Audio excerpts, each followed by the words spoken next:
Éminent docteur, quelles sont les solutions que l'islam propose pour une société équilibrée?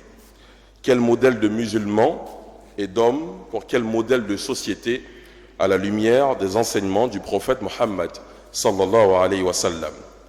Eh bien, les enseignements du messager de l'islam pour la réforme de l'individu et la société, voici le thème que va développer dans les instants qui suivent Dr Younous Touré, que je vous prie d'accueillir à ce pupitre. À lui, l'excellent garant. Mon Dieu, je désavoue ma force et ma puissance en face de tienne. Louange à Allah, qui nous a envoyé les sceaux des messagers Mohammed sallallahu alayhi wa sallam comme miséricorde pour le salut, la paix et la concorde. Oh Allah, répands ta grâce et ta miséricorde sur la meilleure des créatures, Mohammed sallallahu alayhi wa sallam, ainsi que sur sa famille, ses vaillants compagnons, et sur cette assemblée jusqu'au jour de la rétribution. Louange à Allah, qui me permet d'être là parmi vous pour tenir cette conférence dans cette nuit d'excellence, avec laquelle rivalise la noble nuit du destin et la grande nuit d'Arafat. Après louange adressée à Allah subhanahu wa ta'ala et la prière sur notre messager Mohammed sallallahu alayhi wa sallam, ainsi que sur tout l'univers, permettez-moi d'aborder notre conférence de Mawloud 1437 Hégire de l'an 2015, qui a pour thème les enseignements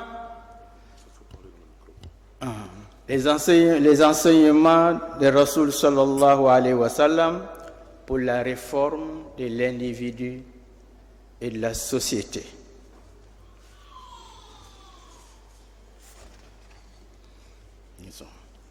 À l'instar des autres religions célestes, l'islam a un message adressé au peuple en vue d'apporter des réformes pour avoir le bonheur d'ici-bas et l'au-delà. Le messager sallallahu alayhi wa sallam fut envoyé dans une période où la péninsule arabique était dans un état de trouble, ne permettant pas ainsi de vivre paisiblement ni connaître un développement durable. Le messager sallallahu alayhi wa sallam, par sa sagesse, a pu apporter un changement significatif au bout de 23 ans de mission, afin de ramener l'union, la paix, le développement et la réussite. Comment a-t-il pu mener ces réformes? Quelles stratégies et enseignements lui ont permis de réaliser ces réformes?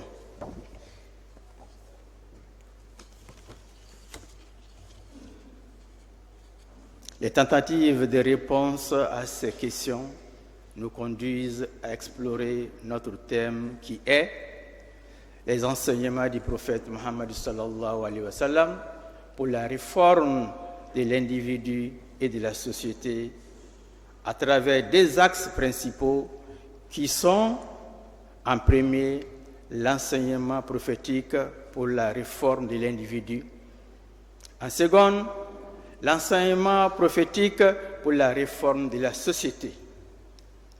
Sans plus tarder, nous abordons le premier axe qui s'articule en trois points essentiels.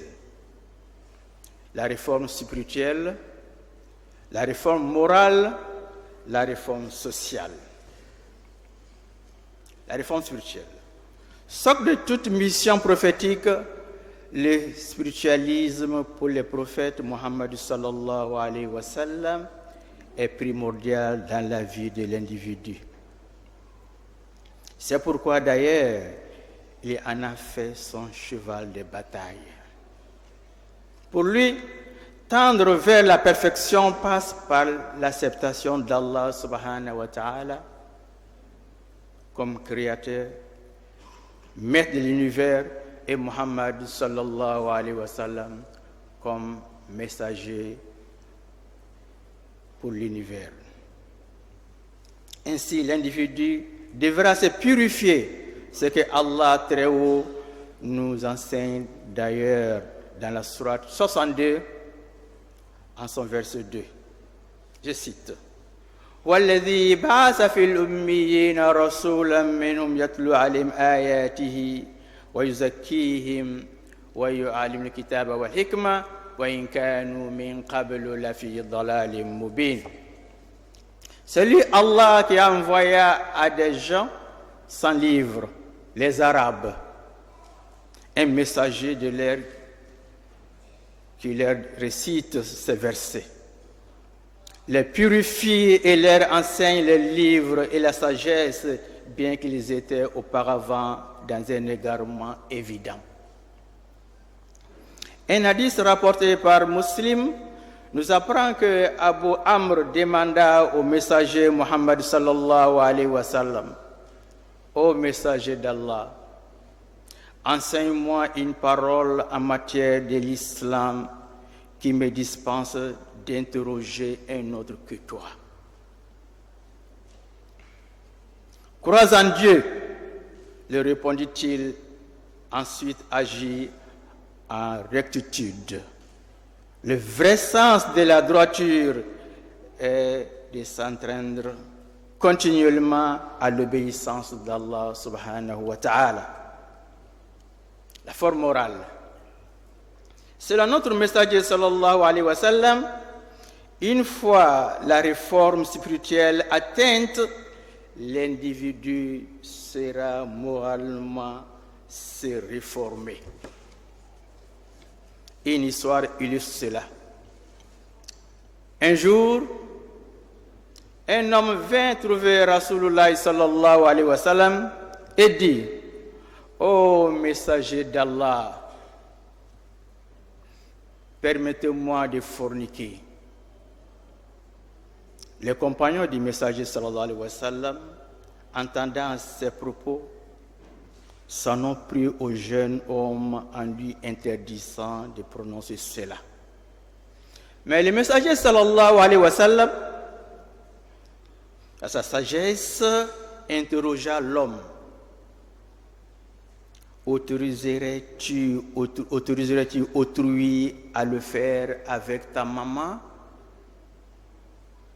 L'homme répondit: Wallahi non. Fasse Allah que je sois le garant de ta vie.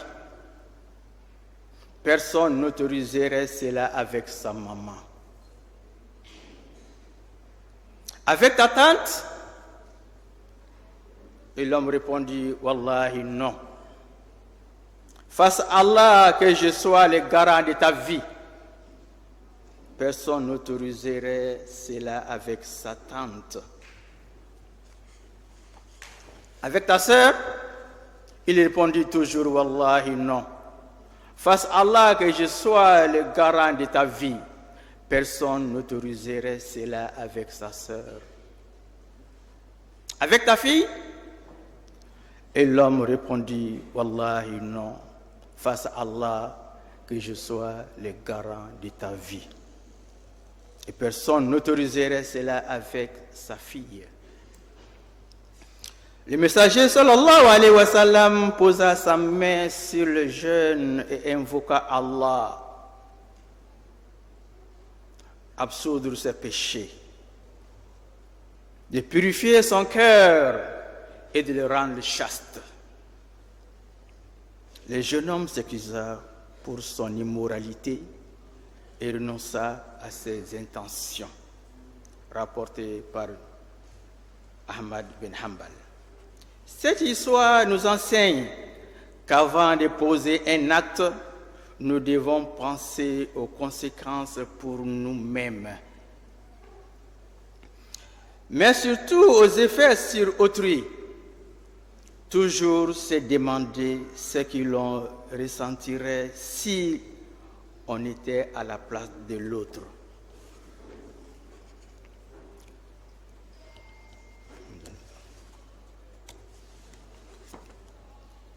D'après Anas, qu'Allah soit satisfait de lui, le prophète sallallahu alayhi wa sallam a dit: aucun de vous n'est vraiment croyant que lorsqu'il aime pour son frère ce qu'il aime pour lui-même.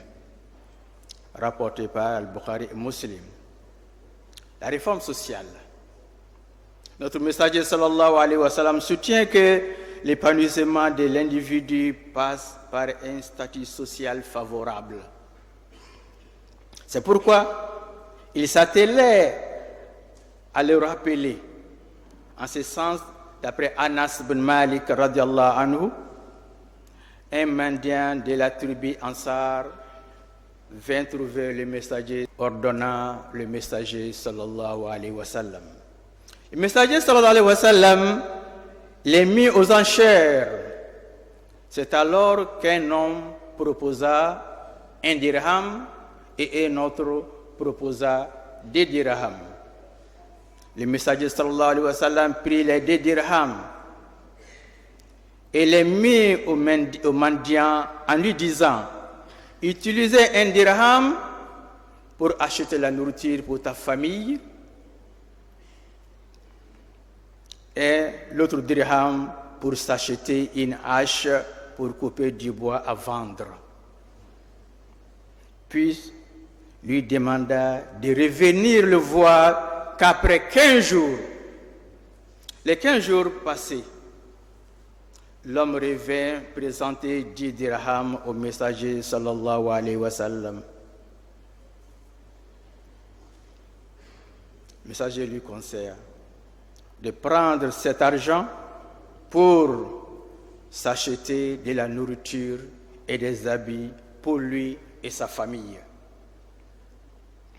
Il dit que cela est mieux pour lui ici-bas plutôt que d'avoir le visage dénaturé le jour de la résurrection à cause de la mendicité. Cette mendicité n'est autorisée qu'en cas d'extrême pauvreté. Pour payer le prix de sang, pour payer une dette, rapportée par Osama bin Majah. Le deuxième axe de ces enseignements, qui est la réforme de la société, comprend 4 points qui sont la réforme entre les musulmans, la réforme entre les musulmans et non-musulmans, les droits de voisinage, l'impunité. La réforme entre musulmans. Notre messager sallallahu alayhi wa sallam considère qu'une fois chaque individu aura reçu des réformes à son niveau, alors l'on parlera des réformes de la société. C'est ailleurs que ce qui est illustré à travers son histoire à Médine. Lorsque le messager sallallahu alayhi wa sallam arriva à Médine, avec une tribu de Qurayshites, il trouva une cité fractionnée en plusieurs tribus. C'est alors que notre messager bien-aimé sallallahu alayhi wa sallam s'est donné comme mission de les réconcilier en menant des réformes.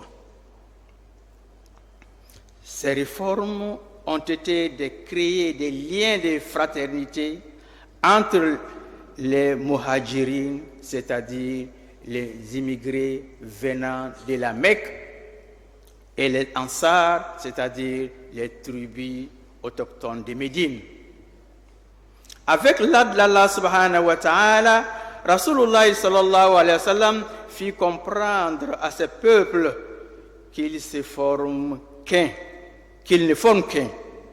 car Allah exalté dans la sourate 49, Al-Hujurat, verset 13 dit: يا أيها الناس إنا جعلناكم شعوبا وقبائل لتعارفوا يا أيها الناس إنا خلقناكم من ذكر وأنثى وجعلناكم شعوبا وقبائل لتعارفوا إن أكرمكم عند الله أتقاكم إن الله عليم خبير صدق الله العظيم. Ô homme, nous vous avons créé d'un mâle et d'une femelle, et nous avons fait de vous des tribus pour que vous vous entreconnaissiez. Les nobles d'entre vous et les plus pieux. Allah est certes omniscient et grand connaisseur.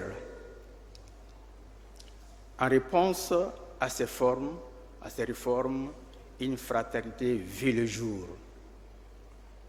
Cette fraternité était si forte qu'elle les amenait à devenir héritiers les uns des autres, jusqu'à ce que, dans la sourate 33, Al-Ahzab, les coalisés, au verset 6, Allah dit: وَأُولُو الْأَرْحَامِ بَعْضُهُمْ أَوْلَى بِبَعْضٍ فِي كِتَابِ اللَّهِ مِنَ الْمُهَاجِرِينَ إِلَّا أَن تَفْعَلُوا إِلَىٰ أَوْلِيَائِكُمْ مَعْرُوفًا كَانَ ذَلِكَ فِي الْكِتَابِ مَسْطُورًا. صدق الله العظيم. Les liens de consanguinité ont dans les successions la priorité sur les liens unissant les croyants de Médine et les immigrés de la Mecque, selon le livre d'Allah.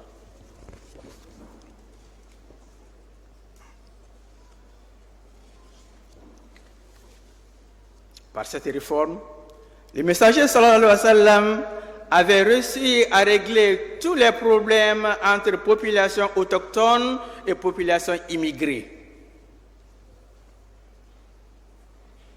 Deuxième point, la réforme entre musulmans et non-musulmans. Dans le projet gigantesque de réforme du prophète Mohammed sallallahu alayhi wa sallam, les tribus juives n'étaient pas oubliées ni isolées. Ainsi, notre messager sallallahu alayhi wa sallam, dans le cadre d'une cohabitation parfaite, insiste il y a une charte entre les musulmans et les juifs de Médine. Cette charte, en son essentiel, stipulait que les musulmans et les juifs vivant à Médine forment une nation. Les musulmans ont leur religion et les juifs ont la leur. Ensemble, ils doivent défendre l'État de Médine contre toute agression. En cas de conflit interne, ils doivent se référer à Allah subhanahu wa ta'ala et à son messager qui est le chef de la nation. C'est de lui, le messager d'Allah dit: par Dieu, il n'est croyant. Par Dieu, il n'est croyant. Par Dieu, il n'est croyant. Qui donc n'est croyant, demanda-t-on, ô messager de Dieu? Celui, répond-il, dont les voisins redoutent les méfaits. Ces hadiths rapportés par Al-Bukhari et Muslim nous enseignent que le messager sallallahu alayhi wa sallam traitait des mécréants quiconque incarne la peur et l'inquiétude aux yeux de son voisin. Cependant, selon Abu Huraïra, qu'Allah soit satisfait de lui, le messager sallallahu alayhi wa sallam a dit que celui qui croit en Dieu et au jour dernier, qu'il fasse du bien à son voisin. Que celui qui croit en Dieu et au jour dernier, qu'il reçoit généreusement son note. Que celui qui croit en Dieu et au jour dernier dise du bien ou qu'il se taise. Toute cette doctrine concourt à la paix. D'après Abu Daoud et Al-Tirmizi, les messagers d'Allah, sallallahu alayhi wa sallam, s'adressant à ses compagnons, leur dit: ne voulez-vous pas que je vous indique une chose meilleure en degré que le jeûne et l'aumône? Ils répondirent: si. Alors le messager sallallahu alayhi wa sallam leur dit: c'est la réconciliation entre les gens en conflit. Car l'altération du climat de paix entre les gens est le rasoir. Je ne dis pas le rasoir qui rase les cheveux, mais celui qui rase la religion. L'impunité. Enfin, le messager sallallahu alayhi wa sallam n'était point partisan de l'impunité. D'après Aïcha, la mère des croyants, qu'Allah soit satisfait d'elle, une femme de la tribu Makhzoum fut reconnue pour vol. Le messager sallallahu alayhi wa sallam ordonna de la punir. C'est alors que ses parents vinrent demander à Oussama d'intercéder auprès de Muhammad sallallahu alayhi wa sallam pour la coupable. Et le messager sallallahu alayhi wa sallam dit: ô Oussama, pourquoi viens-tu intercéder pour cette femme contre l'application d'une décision divine? Après cela, le messager sallallahu alayhi wa sallam fit un sermon en ces termes: les personnes qui ont vécu avant vous ont péri à cause de leur clémence envers les plus forts et de leur sévérité envers les plus faibles. Par Allah, celui qui détient mon âme, même si ma fille était reconnue d'un tel méfait, je la punirai. Après ces propos, la sanction fut exécutée, rapportée par Al-Bukhari et Muslim.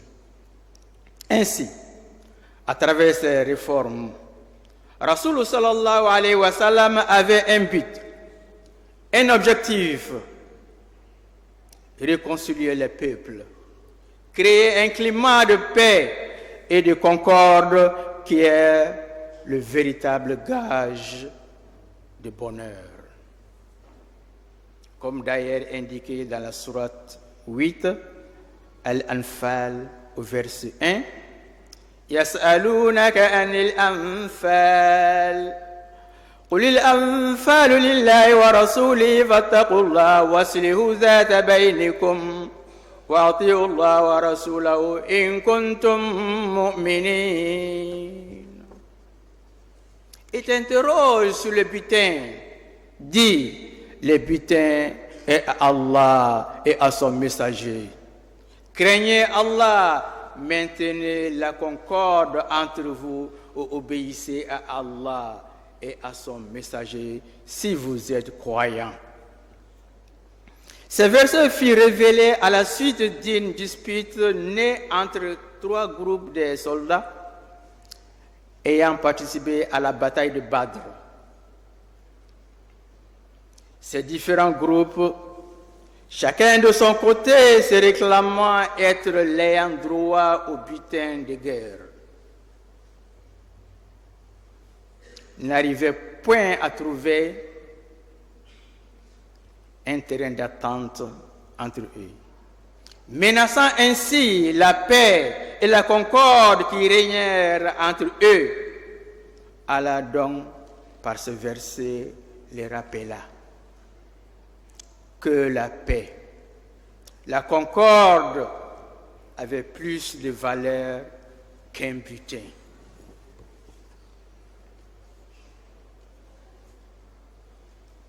Pour clore notre intervention, nous retenons ici les enseignements du messager sallallahu alayhi wa sallam pour la réforme de l'individu et de la société sont une sorte de doctrine pour l'univers, afin que nous puissions, dans la paix, la concorde, le respect de son prochain, le respect des lois, la crainte d'Allah subhanahu wa ta'ala. Connaître le développement, la sécurité, la réussite sociale et spirituelle, seul gage d'une existence reçue pour un monde meilleur.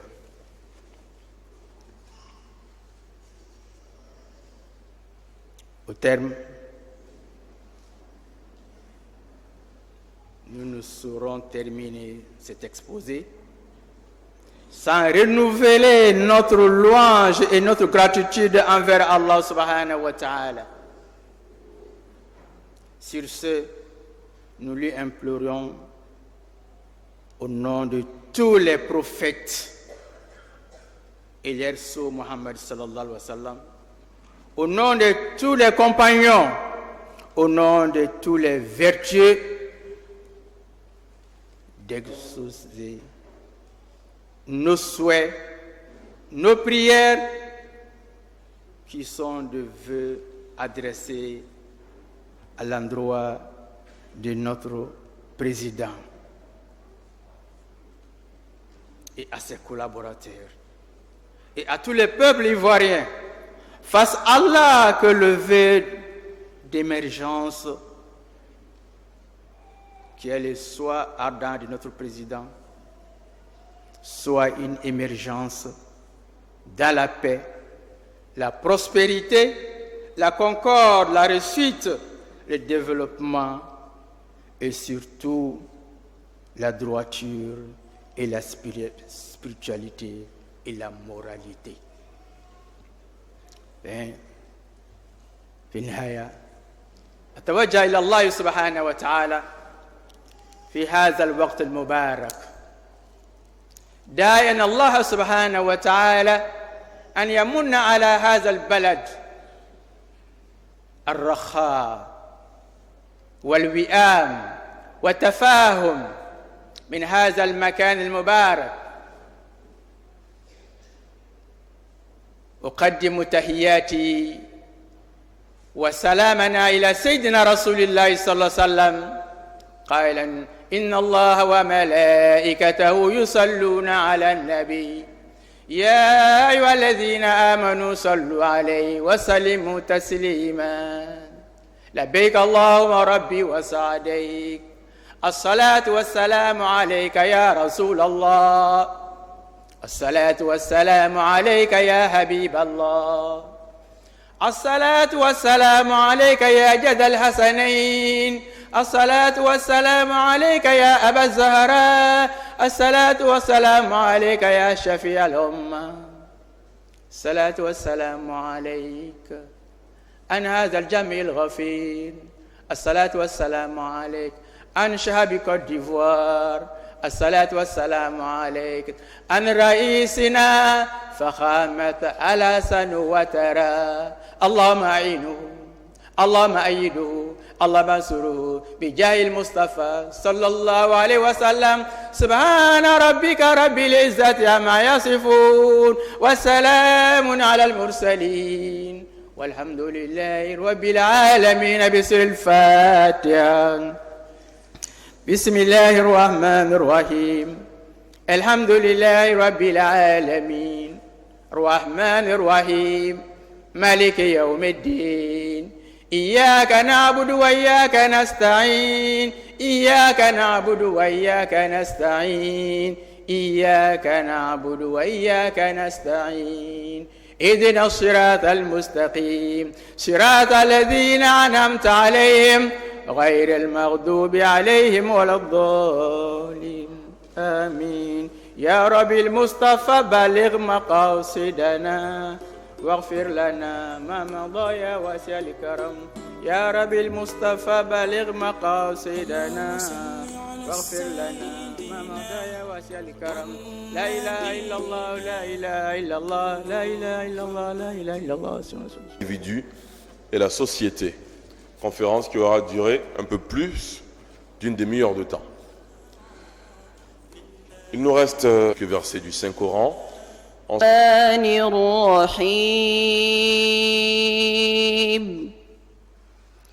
محمد رسول الله والذين معه أشداء على الكفار رحماء بينهم تراهم ركعا سجدا يبتغون فضلا من الله ورضوانا سيماهم في وجوههم من أثر السجود ذلك مثلهم في التوراة ومثلهم في الإنجيل كزرع أخرج شطأه فآزره فاستغلظ فاستوى على سوقه يعجب الزراع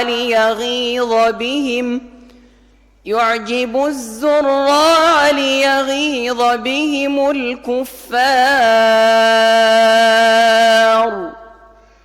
وعد الله الذين آمنوا وعملوا الصالحات منهم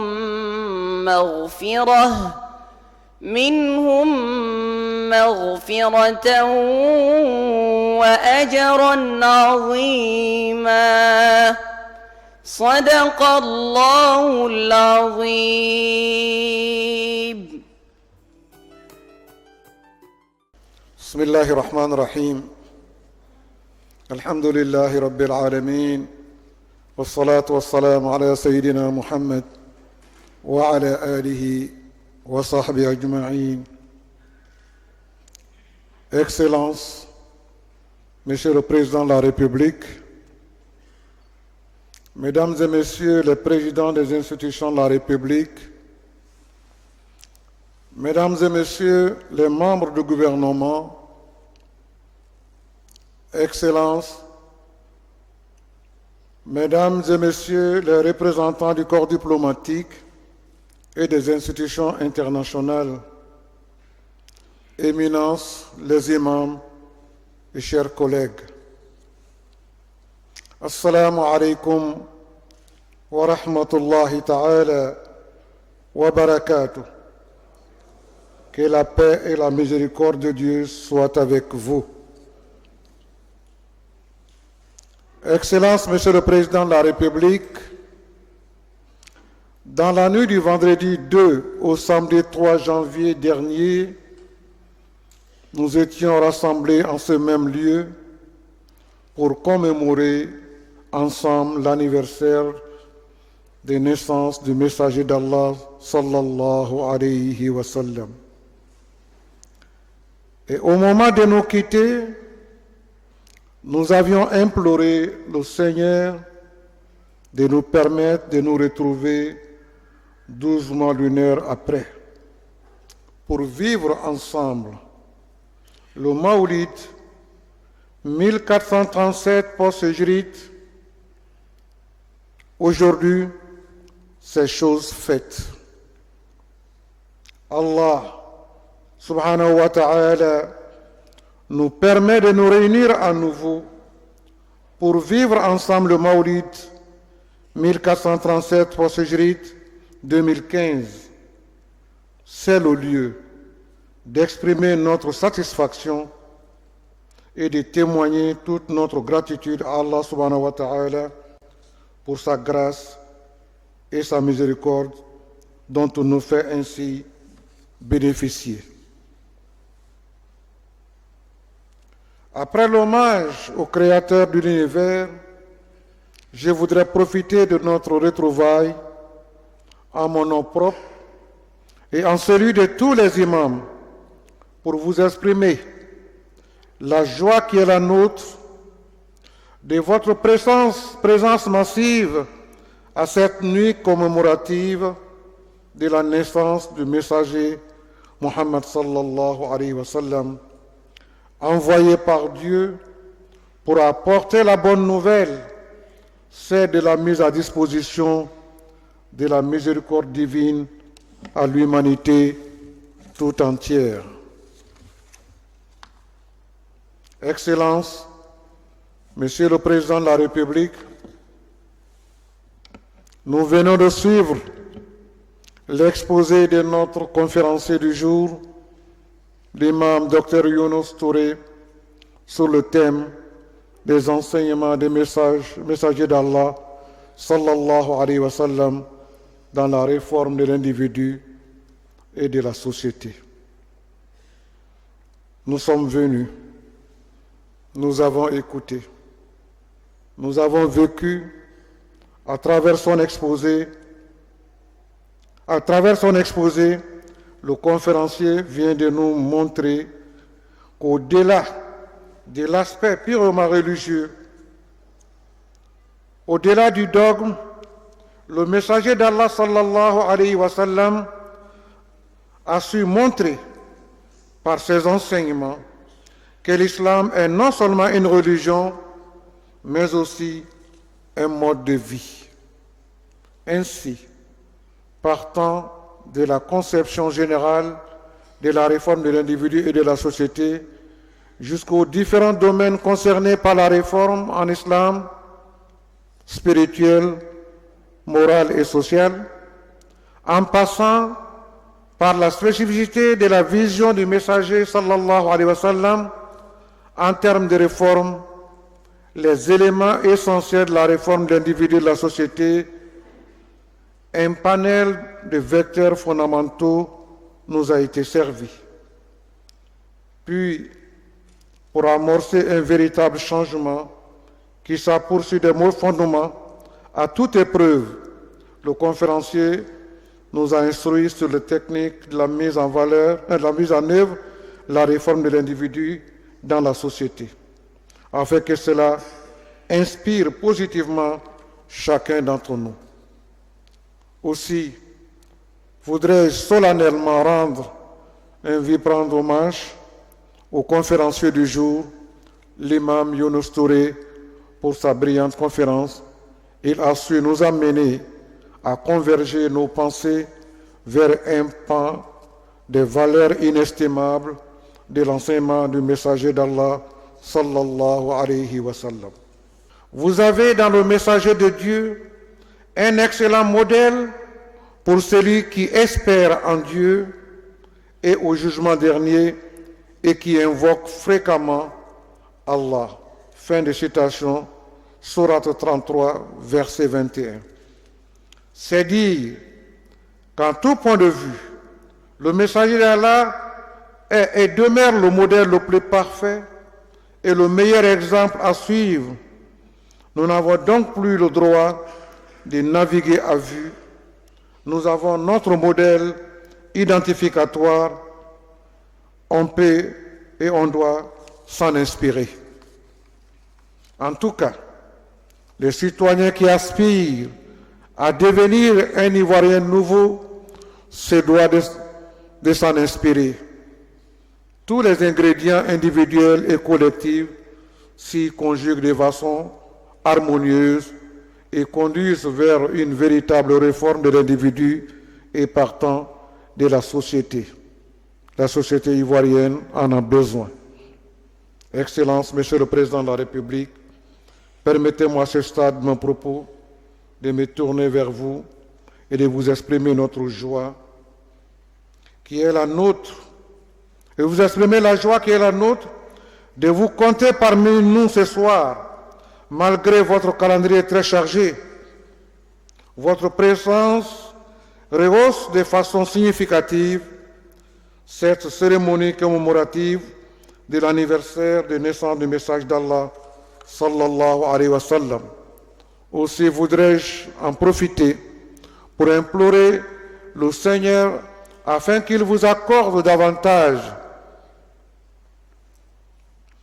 sa protection, son assistance et son soutien afin que vous puissiez mener le navire ivoire à bon port au soir du nouveau mandat que le peuple ivoirien vient de vous confier. Que Dieu vous accompagne dans les efforts que vous ne cessez de déployer dans le cadre de la réconciliation, de la concorde et de la cohésion sociale. Merci, Excellence, Monsieur le Président de la République. Nos remerciements vont également à l'endroit de vous tous, chers sœurs, chers frères, qui avez honoré notre invitation. Il en va de même pour tous ceux qui n'ont pu être là ce soir, mais qui vivent pleinement cette nuit commémorative et qui sont de cœur avec nous. Merci enfin à l'ensemble de la communauté pour son soutien sans cesse renouvelé. Qu'Allah vous bénisse tous davantage. Excellences, Monsieur le Président de la République, honorables invités, Mesdames et Messieurs, chères sœurs, chers frères, que la paix du Seigneur soit avec vous. Wassalamu alaikum wa rahmatullahi ta'ala wa barakatuh. Allah isa haresheya. Allah ka ansan folay. Allah kana ka ansan abay. Samin te nyine Allah mo dilama. Gura ko maswako Allah man kisalama. Allah jamana la kisi. Fitna ni balawu Allah man kisala kabwama. Fitna ni balawu ala maaro jenana. Fitna ni balawu ala kana shama. Ala jamana nyasuma. Ala kana nga nyasuma sarakai. Hakili nyuma ala modilama. Jamana nyama wono ya ala san watare ka kana kabla saranyma ka ala mokela. Ka ni jamana deum be ala mokela. Ka dia jamana deum ya ala mokela. Ka jamana deum ya rafana jali ala mokela. Ka ambela jelin labanya ala mokela. بجاه نبينا محمد صلى الله عليه وسلم بسر الفاتحة. بسم الله الرحمن الرحيم. الحمد لله رب العالمين الرحمن الرحيم مالك يوم الدين إياك نعبد وإياك نستعين اهدنا الصراط المستقيم صراط الذين أنعمت عليهم غير المغضوب عليهم ولا الضالين آمين.